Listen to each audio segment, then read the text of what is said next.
예수님은 십자가에 달려 죽기 전날 밤에 제자들과 함께 유월절 식사를 하셨습니다. 유월절 식사를 하면서 제자들에게 떡과 포도주를 나눠 주셨어요. 이 떡과 포도주를 나눠주면서 각각 그것이 무엇을 의미하는지를 설명해 주셨습니다. 예수님께서 제자들에게 떡을 나눠주면서 이렇게 설명을 하셨습니다. 누가복음 22장 19절 말씀입니다. 이 말씀 같이 한번 읽어봅니다. 시작.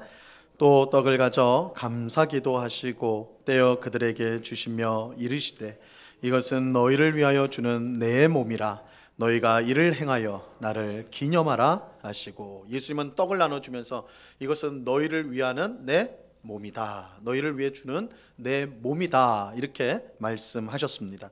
또 포도주를 나눠주면서 이렇게 설명해 주셨어요. 누가복음 22장 20절 말씀입니다. 이 말씀도 같이 읽어봅니다. 시작. 저녁 먹은 후에 잔도 그와 같이 하여 이르시되 이 잔은 내 피로 세우는 새 언약이니 곧 너희를 위하여 붓는 것이라. 예수님은 포도주를 나눠주면서 이 잔은 내 피로 세우는 새 언약, 곧 너희를 위하여 붓는 것이다, 이렇게 설명해 주셨습니다. 예수님은 떡과 포도주를 나눠주면서 이것은 너희를 위하는 내 몸, 또 이것은 너희를 위하여 붓는 내 피다, 이렇게 말씀하셨어요. 이것은 곧 있을 예수님의 십자가 죽음과 관련이 있는데, 예수님은 자신이 십자가에서 몸이 찢기시고 또한 피를 흘리는 것, 즉 그가 죽는 것, 십자가에서 죽는 것이 우리를 위한 것임을 이 성찬을 통해서, 이 떡과 포도주를 나눠주는 것을 통해서 알려주신 것입니다. 이처럼 예수님이 유월절 식사 때 떡과 포도주를 나눠주신 것은 곧 있을 예수님의 십자가 죽음이 우리를 죄에서 구원하는 것을 구원하는 사건임을 알려주기 위해서였습니다. 예수님은 이것이 너무나 중요하다고 생각하여서요, 지금 이 제자들 뿐만 아니라 그 제자들을 통해서 앞으로 믿게 될, 대대로 믿게 될 이 성도들을 위해서 이 성도들이 이 중요성을 알기 위해서 떡과 포도주를 먹는 성찬식을 제정하셨습니다. 그래서 초대교회로부터 지금까지 모든 교회는 예수님의 명령을 따라 이 성찬식을 행하고 있습니다.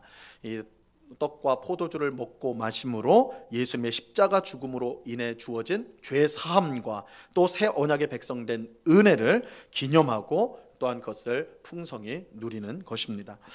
자, 예수님이 유월절 식사를 하며 제정하신 이 성찬식이요, 얼마나 중요한지 성경에 보면, 우리가 이제 신약 성경 제일 앞부분에 나와 있는 네 권의 책을 복음서라고 부릅니다. 마태복음, 마가복음, 누가복음, 요한복음, 이렇게 네 가지 복음서가 있는데, 이 네 복음서 중에 마태, 마가, 누가 세 권의 복음서가요, 예수님의 유월절 식사 이야기를 하면서 성찬식을 예수님이 제정하신 이야기를 똑같이 기록하였습니다. 이게 굉장히 중요하기 때문에 그렇죠.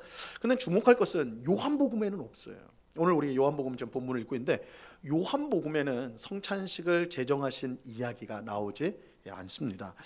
그래서 이게 굉장히 중요한 내용인데, 왜냐하면 성찬식이라는 자체가 예수님의 십자가 죽음의 의미를 밝혀주는 사건이기 때문에 너무너무 중요해서 예수님은 이것을 대대로 기념하라 했거든요. 그래서 마태, 마가, 누가는 이 내용을 기록을 했단 말이에요. 하지만 왜 요한복음은 그것을 기록하지 않았는가? 사실 요한복음에 성찬식에 관한 말씀이 없지는 않아요.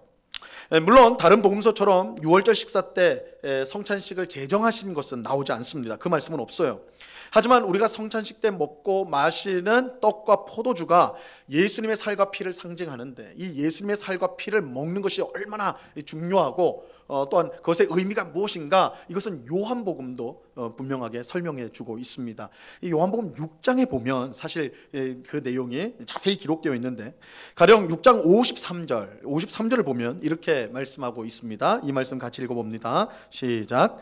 예수께서 이르시되 진실로 진실로 너희에게 이르노니 인자의 살을 먹지 아니하고 인자의 피를 마시지 아니하면 너희 속에 생명이 없느니라. 자, 이 인자라는 말, 복음서에서 인자라는 말은 예수님이 자기 자신을 가리킬 때 쓰는 호칭이에요. 그래서 인자는 예수님 자신을 인자라 불렀던 거예요. 인자의 살을 먹지 아니하고 인자의 피를 마시지 아니하면 너희 안에 생명이 없느니라. 뒤집으면 인자의 살을 먹고 그 피를 마시는 자가 생명을 가지고 있다. 다른 말로 구원을 받았다, 이 말씀이죠.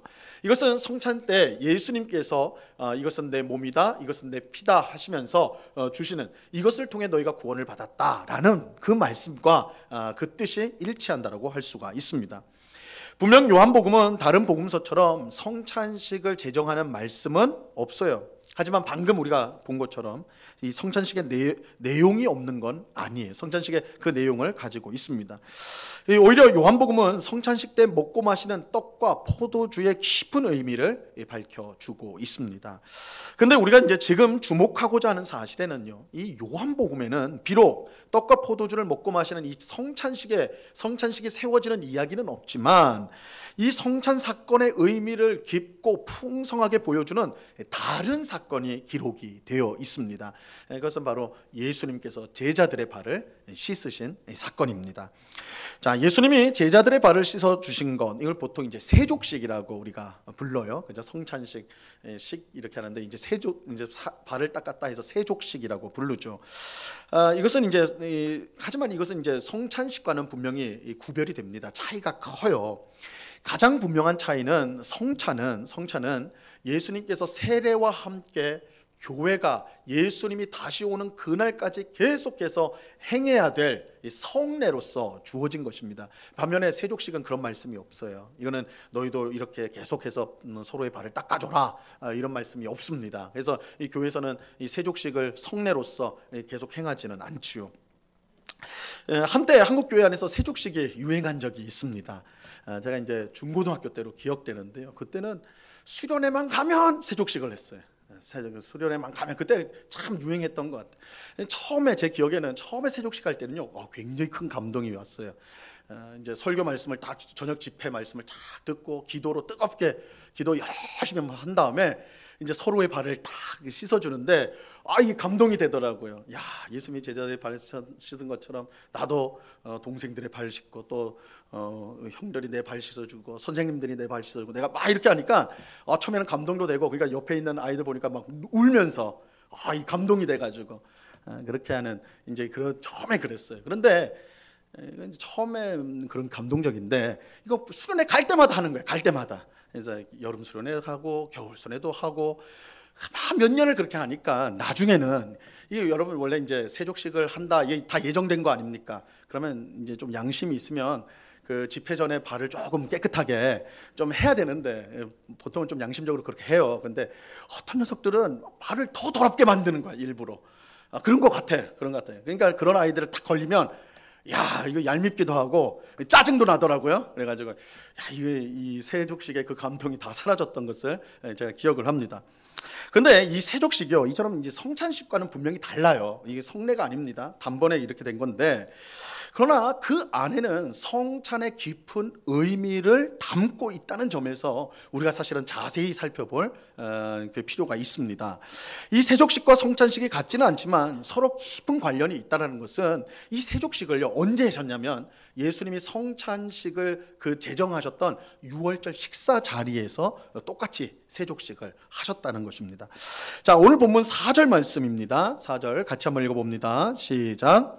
저녁 잡수시던 자리에서 일어나 겉옷을 벗고 수건을 가져다가 허리에 두르시고. 자, 여기에 이제 저녁을 잡수시던 자리라는 것은 6월절 식사 자리를 말하는 거예요. 이 자리에서 성찬식이 제정이 됐는데, 그때 또 하나의 사건, 예수님께서 제자들의 발을 씻어 주신 겁니다. 그러니까 요한복음은 이제 성찬식 얘기 안 하고 세족식 얘기를 합니다. 예수님은 식사 자리에서 일어나 겉옷을 벗고는 수건을 가져다가 허리에 두르셨어요. 그리고 대야에다가 물을 담아서 제자들에게 오셨습니다. 그리고는 제자들 한 사람 한 사람의 발을 닦기 시작하죠. 물로 닦고 허리에 두르는 수건으로 그 발의 물기를 닦아내셨어요. 이렇게 한 겁니다.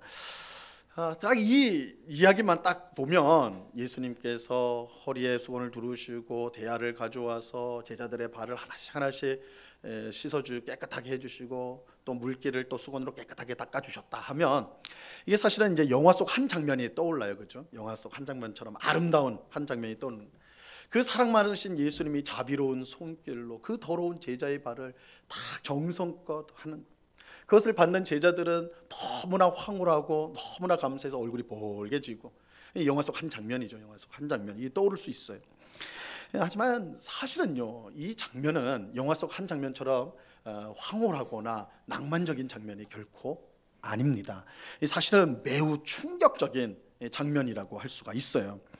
이 당시에, 예수님 당시에 발을 씻는 일, 남의 발을 씻어주는 일은요, 다른 사람에게는 절대 요구할 수 없는 일이었습니다. 그래서 종이라도, 특별히 유대인 종에게는 아무리 주인이라도 야, 내 발 좀 닦아라 이렇게 할 수가 없었어요. 종도 주인의 발을 닦지 않았습니다. 그러면 누가 발을 닦냐? 이방인 종들은 했어요. 이방인 종들. 그러니까 이방인 종에게는 내 발을 닦아라 요구할 수가 있었습니다. 근데 유대인 종에게는 요구를 할 수가 없었어요. 왜냐하면 남의 발을 씻는다는 것은 사람의 존엄을 해치는 행위라고 당시 사람들은 생각했기 때문에. 그래서 사람에게는 요구할 수 없는 일이에요. 상대방을 사람이라고 생각한다면 그 사람에게는 내 발을 닦아주십시오 할 수가 없는 행위가 바로 발을 씻는 행위였습니다. 그런데 유대인 종도 하지 않는 그 일을요, 주님이며 그리스도이며 하나님의 아들이신 예수님께서 제자들을 위해서 하셨어요. 예수님이 제자들의 발을 씻을 때 그들의 얼굴은 황홀한 표정이 아니라요, 아마 이제 그 장면을 우리가 볼 수만 있다면 제자들이 막 황홀해서 어쩔 줄 이게 아니라 너무 충격을 받아가지고 야, 이게 무슨 일인가, 아마 넉나간 표정으로 있었을 거예요. 있을 수 없는 일이 일어난 거예요. 있을 수 없는 일이에요. 우리는 이러한 사실을 이제 베드로의 말을 통해서 확인을 할 수가 있습니다. 예수님께서 차례가 되어서 이제 베드로의 발을 씻으려고 하셨어요. 이때 베드로가 예수님에게 왜 내 발을 씻으려고 합니까? 절대 그럴 수 없습니다. 절대 그럴 수 없습니다. 이렇게 이제 왜 내 발을 씻으려 합니까? 이렇게 하죠. 예수님께서 네가 지금은 이해 못하지만 나중에는 알게 될 거야. 이렇게 말씀을 하세요. 이건 예수님도 지금 하는 일이 너희에겐 충격이 될 것이다 라는 걸 아셨기 때문에 이렇게 말씀을 하신 것이죠. 예수님의 대답을 들은 베드로가요, 아주 완강하게 거부합니다. 8절 말씀 보세요. 8절 같이 읽습니다. 시작. 베드로가 이르되 내 발을 절대로 씻지 못하시리이다. 예수께서 대답하시되 내가 너를 씻어주지 아니하면 내가 나와 상관이 없느니라. 베드로는 예수님께 절대로 내 발을 씻을 수 없습니다. 내 발 씻을 수 없습니다. 예수님 절대 내 발에 손도 댈 수 없습니다. 이것은 베드로가 예수님을 사랑하지 않거나 존경하지 않기 때문에 이렇게 하는 것이 아니에요. 오히려 거꾸로예요. 베드로는 누구보다 예수님을 사랑했고 누구보다 예수님을 존경했어요. 그래서 절대로 이럴 수가 없다는 거예요. 너무나 사랑하는 그 예수님이, 너무나 존경하는 하나님의 아들이 어떻게 나같이 하찮은 죄인의 발에 손을 댈 수 있는가? 베드로는 절대 이건 상상도 할 수 없는 일. 안 됩니다. 안 됩니다. 만약에 예수님이 그래? 그럼 네가 내 발 닦아. 그러면 베드로는요 아주 기쁘게 발을 닦았을 거예요. 베드로는 예수님 사랑했어요. 그렇게 하는 게 맞는 거예요. 제가 닦아드리겠습니다. 그렇게 했을 거예요. 하지만 그 반대는 절대로 받아들일 수가 없었던 것이죠. 하찮은 종들도 하지 않는 일을 어떻게 하나님의 아들 예수님께서 그렇게 할 수 있단 말입니까? 하지만 완강히 거부하는 이 베드로에게 예수님은 내가 너를 씻지 않으면 너와 내가 상관이 없다 이렇게 말씀을 하세요.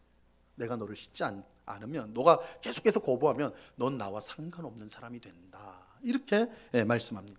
자, 이 말씀은 발을 씻는 일이 단순히 위생이나 청결의 문제 혹은 뭐 섬김, 희생 이 정도의 의미가 아니라는 거예요. 이 발을 닦는 행위는 예수님과 맺는 관계에 대한 문제인 겁니다. 다시 말하면 예수님이 발을 씻어주지 않는 사람, 예수님이 발을 씻어주지 않는 사람은 예수님과 상관없는 사람이 돼요. 예수님과 상관없는 사람. 예수님이 발을 씻어준 사람만이 예수님과 관계를 맺을 수가 있습니다. 베드로는 예수님의 이 말씀을 듣자마자 이렇게 말합니다. 9절 말씀 보세요. 9절 같이 읽습니다. 시작. 시몬 베드로가 이르되 주여 내 발뿐 아니라 손과 머리도 씻어 주옵소서.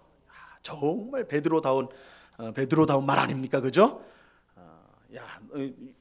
예수님 절대 내 발에 손 못 댑니다. 그러니까 야, 내가 너 안 씻으면 너 나랑 상관없는 사람이야. 나 너 몰라. 이러니까 베드로가 뭐예요? 그래요? 그러면 내 발뿐만 아니라 내 머리도 좀 씻어주고 내 손도 씻어주고 목욕도 좀 해주십시오. 이런 거거든요. 그죠? 이렇게 베드로 정말 어떻게 보면 순진무구한 아이 같은 그런 믿음을 가지고 있었던 게 베드로였어요. 그렇게 말을 해요. 그런데 이제 예수님은 야, 그럴 필요는 없어. 그래, 그럴 필요는 없어. 10절 말씀 보세요. 10절 같이 읽습니다. 시작. 예수께서 이르시되 이미 목욕한 자는 발밖에 씻을 필요가 없느니라. 온몸이 깨끗하니라. 너희가 깨끗하나 다는 아니니라 하시니, 예수님은 목욕한 사람은 온몸이 깨끗함으로 발밖에 씻을 필요가 없다. 머리나 손 씻을 필요 없다. 너는 이미 깨끗한 자다. 이렇게 말씀을 하셨습니다. 자, 우리는 여기서 예수님이 제자들의 발을 씻기신 사건의 깊은 뜻을 이제 살펴보아야 합니다. 앞서 말씀드린 것처럼 예수님이 제자들의 발을 씻으신 사건은 성찬식을 제정했던 유월절 식사 때였습니다. 이것은 세족식과 성찬식이 관련이 있다는 사실을 보여주는 것입니다. 그래서 어떻게 보면 요한복음은 의도적으로 성찬식 사건을 뺀 거죠. 왜냐하면 성찬식 사건의 의미가 이 세족식에 담겨 있다고 생각했기 때문입니다. 실제로 세족식은 성찬식이 담고 있는 중요한 의미를 담고 있어요. 여러분, 성찬식의 가장 중요한 의미는 예수님의 십자가 죽음으로 우리의 모든 죄가 씻겨졌다라는 거예요. 그리고 하나님의 자녀, 하나님의 백성이 되었다라는 겁니다. 이게 성찬식의 가장 중요한 의미죠. 자, 여기에는 두 가지 내용이 들어가져 있는데, 첫째는 예수님께서 십자가에서 죽을 이유가 전혀 없었다라는 거예요. 예수님은 하나님의 아들로서 죄가 없는 분입니다. 오히려 예수님은 하나님으로서 죄인들을 심판하셔야 하는 분입니다. 하지만 심판해야 되는 하나님 아들께서요, 죄인처럼 십자가에 매달려 죽었습니다. 이것은 심판자와 심판을 받을 자가 역전이 된 거예요. 역전이 된 거예요. 이게 예수님의 십자가 죽음은 사실은 이 세상에서 순리적인 사건이 아니에요. 영리예요. 그러니까 역전이 된 사건이에요. 예수님은 심판해야 되는 분이에요. 그런데 심판해야 될 분이 심판을 받으셨어요. 우리는 죄인인 우리는 심판을 받아야 될 존재예요. 그런데 우리는 어떻게 되었습니까? 구원을 받게 되었어요. 우리는 구원을 받게 되었어요. 자, 두 번째로는 하나님의 아들 예수님께서 십자가에 죽으심으로 그를 믿는 모든 사람의 죄가 완전히 씻어졌다는 것입니다. 예수님의 십자가 죽음으로 우리는 완전히 깨끗한 자가 되었어요. 우리는 완전히 새로운 사람이 되었어요. 이제는 죄인이 아니라 하나님의 백성, 하나님의 자녀가 되었습니다. 자, 우리가 이제 주목해야 될 점은 이 성찬이 가지고 있는 이 두 가지 중요한 내용이요, 세족식에 다 들어있다라는 거예요. 세족식에도. 예수님은 제자들의 발을 씻길 이유가 전혀 없었습니다. 주님이며 하나님의 아들이신 예수님께서 제자들의 발을 씻기는 것은 말도 안 되는. 오히려 제자들이 예수님의 발을 씻겨야 마땅한 거예요. 그런데 예수님은 제자들의 발을 씻기심으로 자신과 제자들의 관계를 역전시킨 거예요. 역전. 뒤집힌 거예요. 그러니까 세족식 사건을 잘 보셔야 돼요. 이 사건은 세상에서 어디서나 일어날 수 있는 사건이 아니에요. 사실 일어날 수 없는 세상의 질서를 뒤집는 사건이에요. 뒤집는 사건. 섬김을 받아야 마땅한 예수님께서 제자들을 오히려 섬기셨고, 섬겨야 마땅한 제자들이 오히려 예수님께 섬김을 받으셨어요. 중요한 것은 예수님의 섬김을 받지 않으면 예수님과 상관없는 사람이 된다는 것입니다. 예수님은 발 씻는 일을 거부한 베드로에게 그러면 너가 나와 상관이 없다라고 말씀을 하셨습니다. 예수님의 섬김을 받지 않으면 예수님과 상관없는 사람이 된다는 거예요. 예수님의 섬김을 받지 않으면 예수님과 상관없는 사람이에요. 그런데 어떤 섬김이에요? 발을 씻는 섬김이요. 이것을 성찬식과 연결하면 예수님의 섬김은 곧 우리의 죄를 위해 십자가에서 죽으신 것을 말하는 거예요. 우리 죄를 위해 십자가에서 죽은 예수님의 섬김을 받지 않는 사람은 예수님과 상관없는 사람입니다. 그 사람이 아무리 경건하고 똑똑하고 대단한 사람이라도 그 사람은 예수님과 전혀 상관이 없어요.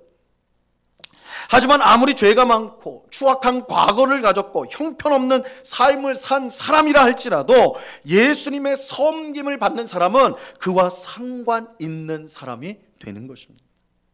그저 상관 있는 정도가 아니라 모든 죄를 씻음 받아 하나님의 백성과 자녀가 됩니다. 여러분, 우리는 이제 곧 성찬식을 하게 될 텐데요. 근데 성찬이요, 여러분 예수님의 섬김이라고 여러분 생각해 보신 적 있습니까? 성찬이 예수님의 섬김이라고 생각해 보신 적 있으세요? 우리는 신앙생활을 내가 하나님을 위해서 무엇을 해야 하는가, 이 관점에서 늘 생각을 합니다. 내가 하나님을 위해서 어떻게 해야 되는가, 어떻게 무엇을 해야 되는가, 내가 하나님을 어떻게 해야 내가 신앙생활을 잘하는가, 내가 무엇을 하는가, 이 관점에서 신앙생활을 생각을 해요. 그래서 신앙생활을 열심히 하려면 어떻게 해야 되는 거예요? 내가 성경을 열심히 읽고 기도 많이 하고 교회 열심히 다니고 빠지지 않고 열심히 다니고 봉사하고 전도하고, 그렇죠? 그렇게 하면 내가 신앙생활 잘하는 것이다. 그렇게 하지 못하면 부족한 것이죠. 하나님의 뜻을 이루지 못하고 하나님을 기쁘시게 못한다, 이렇게 생각을 해요. 하지만 내가 하나님을 위해 무엇을 해야 하는가의 관점이 신앙생활의 기초가 되면 안 돼요. 이것보다 반드시 앞서야 될 관점이 있어요. 반드시 먼저 생각해야 될 것이 있어요.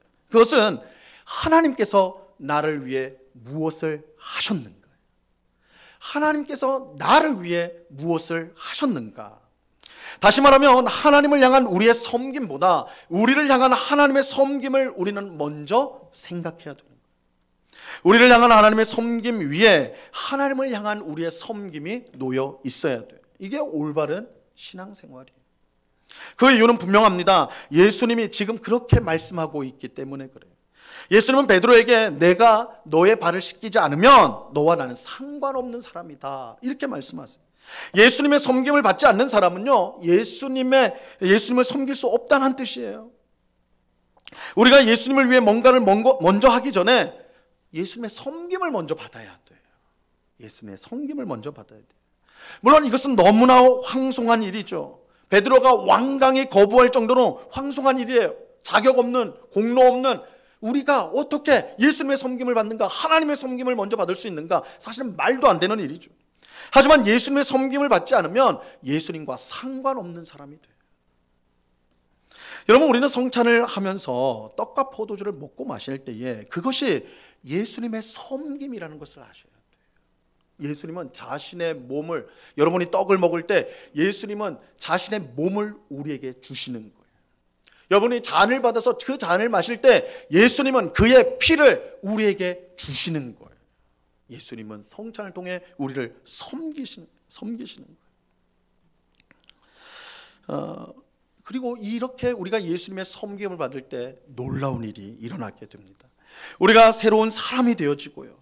예수님은 우리의 발뿐만 아니라 손과 머리도 씻어달라는 베드로에게 뭐라고 말씀하셨어요? 이미 목욕한 자는 발밖에 씻을 필요가 없다라고 하셨잖아요. 예수님의 살과 피를 먹고 마신 사람, 예수님의 섬김을 받은 사람은 이미 완전히 새로운 사람이 되었고 하나님의 자녀와 백성이 되었기 때문에 그런 거예요. 우리가 여기에 무엇을 더해야 하는 것이 아니에요. 하나님의 자녀와 백성이 되기 위해 어떤 조건을 만족시켜야 되는 게 아니에요. 예수님의 섬김으로, 그가 우리의 더러운 발을 씻기심으로, 그가 자신의 피와 살을 우리에게 주심으로 우리는 그것으로 완전히 새로운 사람이 된 것입니다. 다른 것들은 더 필요가 없다라는 거예요. 자, 물론 그렇다고 해서 우리는 아무것도 그러면 할 필요가, 우리가 아무것도 할 필요가 없는가, 아무것도 안 해도 되는가, 그냥 가만히 있으면 되는가, 그건 아니죠. 새로운 사람, 하나님의 자녀와 백성으로 변화되었다면, 예수님의 섬김을 통하여 우리가 새로운 사람으로 변화가 되었다면 우리가 변화된 새 사람다운 삶을 살아가는 것이 마땅할 것입니다. 예수님은 발을 씻긴 제자들에게 새 계명을 주셨어요. 새 계명을 주셨어요. 이 새 계명으로 너희가 순종해야 된다. 그럼 새 계명이 무엇인가? 오늘 읽지는 않았지만 요한복음 13장 34절 말씀에서 이렇게 말씀합니다. 같이 읽습니다. 시작. 새 계명을 너희에게 주노니 서로 사랑하라. 내가 너희를 사랑한 것 같이 너희도 서로 사랑하라. 예수님의 섬김으로 새 사람으로 변화되었다면 변화된 사람답게 우리는 살아야 되는데, 그 변화된 사람의 삶이 뭐예요? 서로 사랑하는 거예요. 서로 사랑하는 거예요. 예수님의 섬김, 하나님의 섬김을 받은 사람의 새로운 삶, 하나님을 기쁘시게 하는 삶이 무엇인가? 내 옆에 있는 성도를 사랑하는 거예요. 나와 함께 사는 가족들을 사랑하는 거예요. 내가 일터에서, 학교에서 만나는 사람들을 사랑하는 거예요. 사랑하는 것이, 서로 사랑하는 것이 바로 예수님의 섬김을 받은 사람이 살아야 될 마땅한 삶인 것입니다. 오늘 성찬식을 통해서 예수님의 섬김을 받는 우리 모두가 될 수 있기를 바랍니다. 예수님이 우리를 위해 자신의 살과 피를 주세요. 여러분이 떡을 받으실 때 예수님이 자신의 몸을 여러분을 위해 주시는 것입니다. 여러분이 잔을 받으실 때 예수님께서 자신의 피를 우리에게 주시는 것입니다. 그 예수님의 섬김을 받아야 우리가 하나님의 자녀가 됩니다. 그 섬김을 통해 우리는 하나님을 섬길 수가 있습니다. 그 섬김을 받아야만 우리는 하나님을 기쁘시게 하는 삶을 살아갈 수가 있는 것입니다. 하나님은 너희가 나를 위해 무엇을 해줄래? 라고 먼저 묻지 않았어요. 내가 너희를 위해 무엇을 했는지를 기억하라고 먼저 말씀하십니다. 이 성찬식이 그거예요. 성찬식. 하나님께서 우리를 먼저 섬겨주셨습니다. 하나님이 먼저 우리에게 자신의 생명을 주셨습니다. 그 은혜로 인하여 우리가 새로운 사람이 되었습니다. 그래서 새로운 사람이 된 우리에게 주님께서 새로운 사람답게 서로 사랑하라고 말씀해 주시는 것입니다. 오늘 성찬식을 통해 예수님의 섬김을 받아 새 사람으로 변화되어져서 하나님을 기쁘시게 하는, 정말 서로 사랑하는 그런 복된 삶을 살아가는 우리 모두가 될 수 있기를 바랍니다. 이 은혜가 오늘 예배하며 성찬에 참여한 우리 모든 성도에게 충만히 넘치기를 우리 주님의 이름으로 간절히 축원합니다. 기도하겠습니다. 하나님 아버지, 감사합니다. 우리가 이제 성찬식을 합니다. 예수님의 섬김을 받습니다. 아무 자격 없고 공로 없는 저희들입니다. 어떻게 주의 섬김을 받습니까? 우리도 베드로처럼 절대 그럴 수 없나이다 말할 수밖에 없는 저희들입니다. 그러나 예수님의 섬김을 받아야 우리가 하나님의 자녀요, 하나님을 위해 살아가는 복된 백성이 될 수가 있습니다. 황송하오나 주님의 섬김을 받고자 합니다. 주님의 살과 피를 먹고 마시고자 합니다. 이 시간 정찬 때 그 귀한 은혜, 그 귀한 사랑을 풍성히 받아 이제 하나님을 기쁘시게 하는 새로운 삶을 살아가는 주의 백성들 다 될 수 있도록 크신 은혜로 함께하여 주시옵소서. 감사하오며 예수님의 이름으로 기도드리옵나이다. 아멘.